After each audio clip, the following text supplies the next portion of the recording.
Magsugod kita pagpaambit sa buhay nga pulong sa Dios karong adlaw Oktubre 7, 2022 adlong Bernes. Sa ngalan samahan ug sa Anak ug sa Espiritu Santo. Amen. Berso sa dili pa ang ebanghelyo. Karon palagputon ang nagmando nining kalibutan.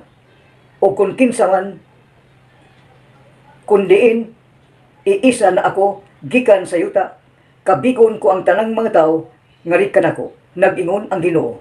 Alleluia. Ang pagbasa gikan sa Santos nga Ebanghelyo sumala ni San Lucas. Himayaon ikaw o Ginoo.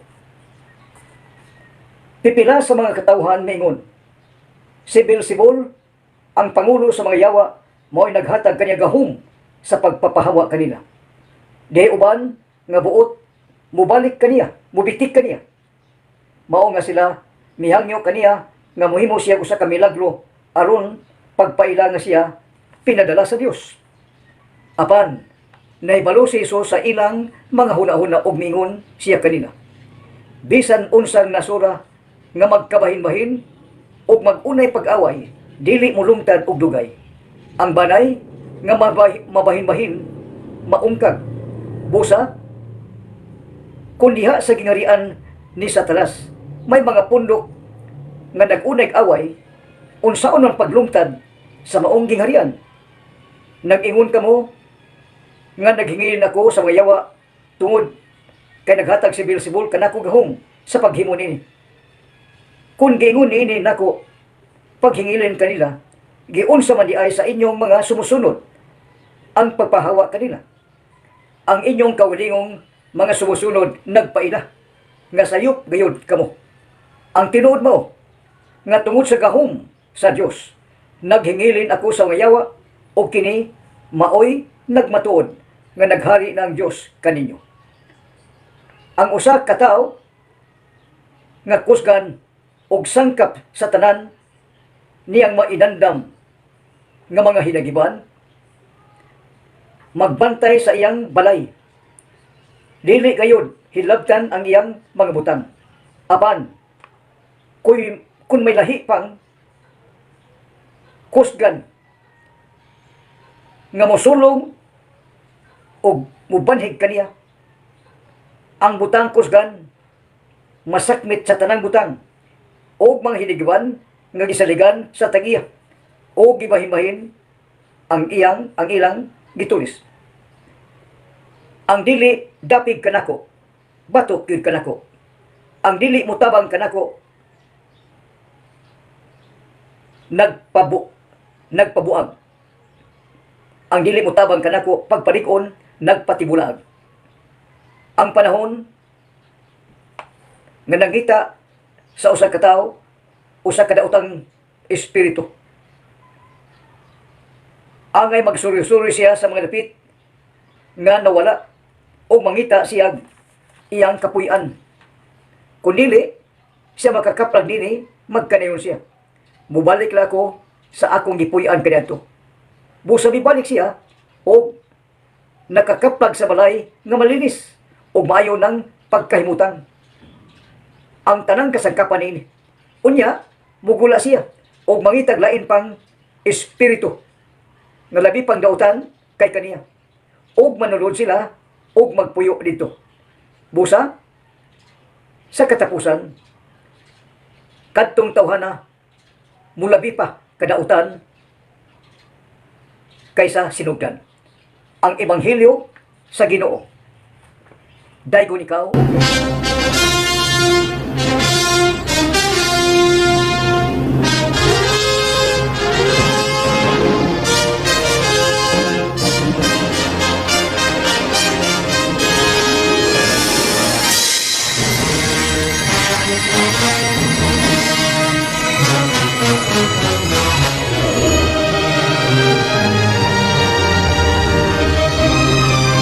Karong adlaw, Oktubre 7, 2022 along Bernes, pista karon sa Mahal nga Birhen, Oktubre 7.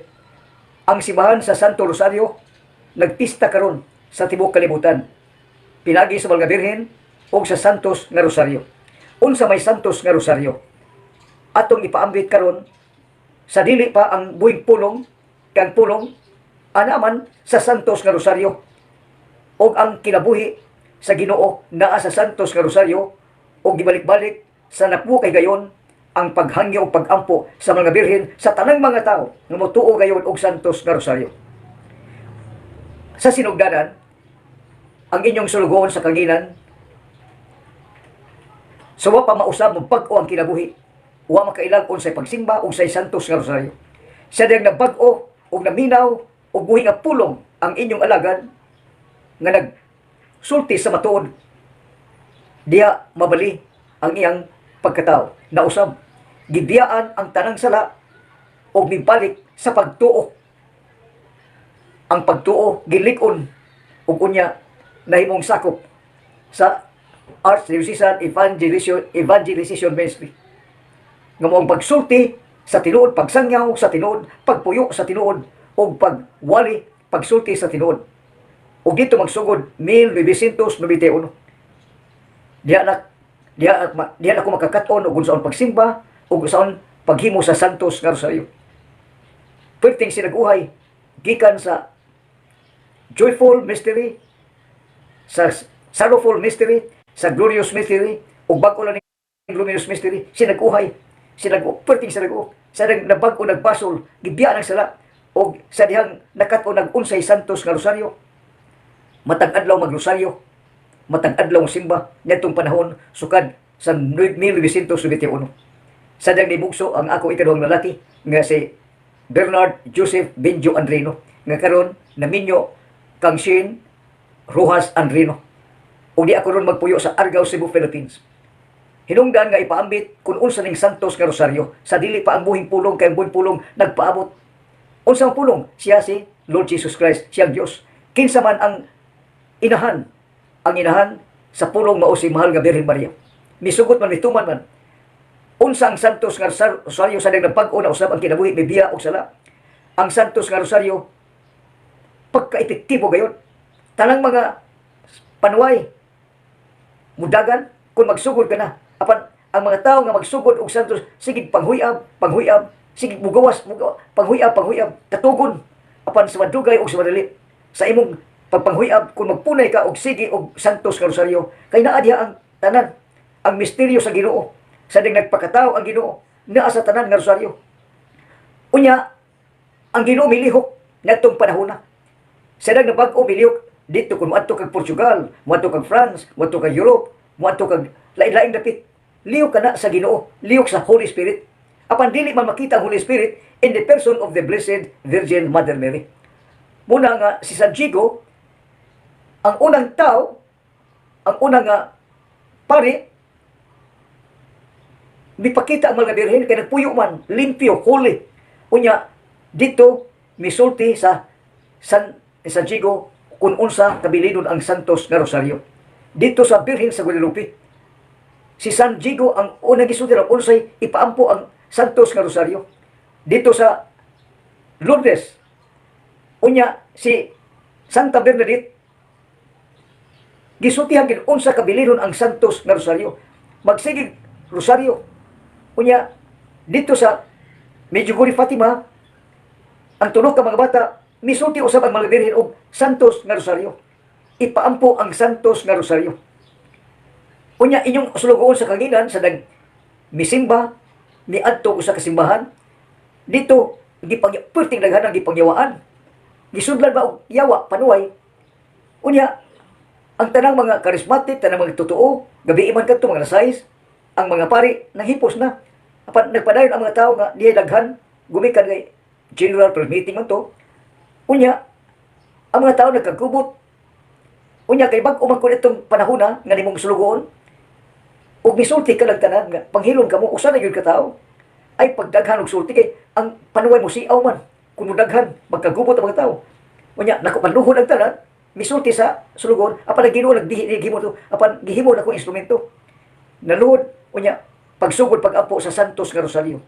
Sige away sige nang siludalay sa mga panuway Santos nyap sinigitay hangtod pagkahuman sa Santos nga Rosaryo nang lugpad ang mga panuway, nang gawas, gikan sa mga ipanudlan sa mga tao, mga bata, ug uban pa. Sa siman sa Our Lady of Fatima. Di pa sa Our Lady of Fatima Parish. Sadang napag-o ang kinabuhi. Sadang gipaadto ko sa Ginoo. Unya may adto sa Danau City, laing syudad. Kada gabi magmotorsiklo, muuli tag alas 2 sa launa. Unya usa ka adlaw nga Domingo, kay Domingo man tong nahitabo. Gipanudlan og yawa ang mga batan-on, mga tiguang, gipanudlan. Nagagumot ang tanan magsigig sa ngalan ni Jesus. Daghan kayo musamot ang yawa. Unya mitingog ang sulugoon sa Dios. Ang Ginoo gyud nagbuot. Unya mangluhod ang tanan, usa ra gyud ka tawo. Ang mulid, unya sabat ang tanan, musabat. Unya usa ka tawo mulid, unya usabat paghuman og santos nga rosaryo, ang tanang panuway naglupad na dagan. Nganaman mahadlok og santos nga rosaryo. Sada gipada sa Ginoo ngadto sa Liti, Hindang, Liti. Dito ang sulugoon sa Ginoo. Ang Ginoo ginabuot, nagagumot ang mga tao kay ang mga batan-on, mga estudyante, mga tiguang gipanulan og lain-lain man ang panuway nga perti naghana.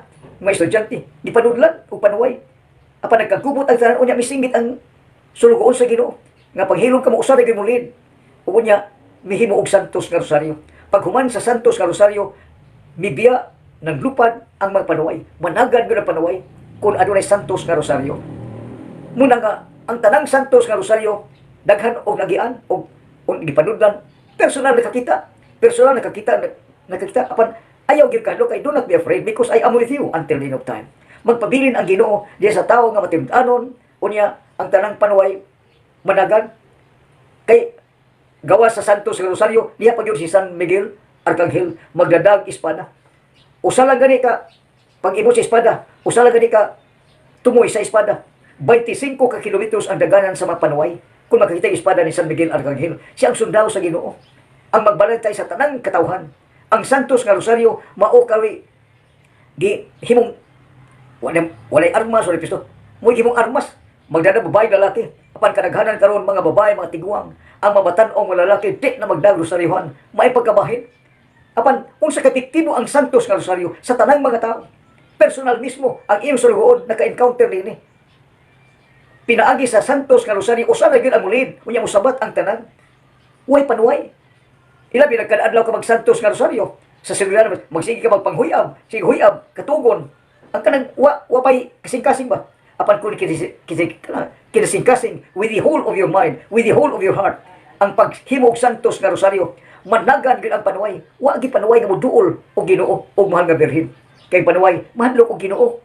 Ang Ginoo mo naghimo sa panuway. Sa tanang makita o dili makita, espiritong dautan man sila. Apan ang espiritu nga maayo, tungod sa kaayo, gugma sa Ginoo, naghimo siya og tao.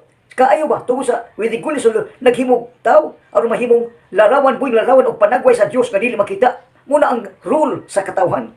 Kung ang tao makasabot. Unya, di ba mo sabot? Munang may pagkabaybahin ang kalibutan, muhimog dautan, apat ang nakakita, nakabati, nakadungog, nakasulti, mubuhat gyud maayo kay gihimo man gumikan sa kaayo sa Ginoo. Ya giluwas ang tanang mga tao. Giluwas. Unsa mi giluwas? Ang tunglo og sala. Yaw mo na? Tunglo. Tunglo ba kanang sakit ka sultihan? Ya sala ba? Sala, grabe man sala. Tunglo. Ang tanang tao gitunglo man. Ngano man gumikan sa mga great grandparents. Ang tanang mga tao gitunglo. Ug ang tanang mga tao nakasala. Kay miingon Ginoo ayaw. Apan miadto gimisupak ang tao. O sa misupak ang tao nga ningon ang Ginoo nga ayaw ang tinuod misulti buhata misupak mang tao nakasalang tao. Muna ang tanang sala, ang tanang mga sala magbunga og kamatayon. Ang tanang mga makasala mga tinunglo sa Dios. Mga tinunglo gihingilan ba? Gihingilan nga dili napapuy-on sa labing limpyo nga paraiso nga maong langit dinhi sa yuta limpyo nga paraiso dinhi sa yuta nga maong Holy Spirit in the person of the Blessed Virgin Mother Mary. Amen. Amen. Himaya sa Dios. Himaya sa Diyos Amahan, himaya sa Diyos Anak, himaya sa Diyos Espiritu Santo, Diyos ka usa hangtod sa kanturan, pinaagi sa paghagyo, intercession, sa kugma, sa kaluoy sa Malaga Birhen Maria, nga siya nag-antos, nag-ampo sa tanan nga mo balik sa pagtuo, maglikon sa pagtuo, maglikon sa pagbuhat, maglikon sa pagdaig sa Diyos Amahan, Diyos Anak, Diyos Espiritu Santo, Diyos ka usa hangtod sa kanturan. Amen. Sa ngalan sa Amahan, o sa Anak, o sa Espiritu Santo. Amen. Daghang salamat.